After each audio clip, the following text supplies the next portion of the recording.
یزید بہت برا تھا، یزید شرابی تھا، یزید زانی تھا، نہ جانے کیا کچھ کہا جاتا ہے، بالکل حق سے ہٹی ہوئی باتیں ہیں۔ یزید برا تھا، معاویہ برا تھا، معاذ اللہ، بنو امیہ نے تو اسلام پہ ظلم ہی بڑا ٹھایا ہے۔ میں نے رشتہ داری کی ایک ہلکی سی جھلک دکھا دی آپ کو۔ البدایہ والنہایہ کے حوالے سے بس ایک بات عرض کر کے بات مکمل کرتا ہوں۔ پہلی بات تو یہ ہے، جو شخص فوت ہو جائے اس کے بارے میں کسی مسلمان کو اجازت نہیں، فرمایا لا تسبوا الاموات۔ ہمارے پیارے نبی نے فرمایا فوت شدہ کو گالی نہ دو۔ تو فوت ہو گیا، فَإِنَّهُمْ قَدْ أَفْضَوْا إِلَى مَا قَدَّمُوا، اس نے جو کیا تھا اس کو جا پایا۔ ثواب عذاب کس نے دینا ہے؟ اللہ نے دینا ہے نا، ہمیں کسی کے پیچھے پڑنے کی کیا ضرورت ہے؟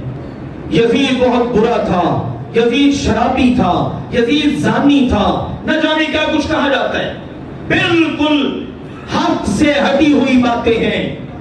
میرے عزیزوں، میرے آپ جیسے لوگ نہیں جو ووٹوں کے لیے بک جاتے ہیں، اپنے ضمیروں کا سودا کر لیتے ہیں، وہ ہستیاں تھیں جنہوں نے اسلام کی آن بان شان کے لیے سب کچھ قربان کر دیا۔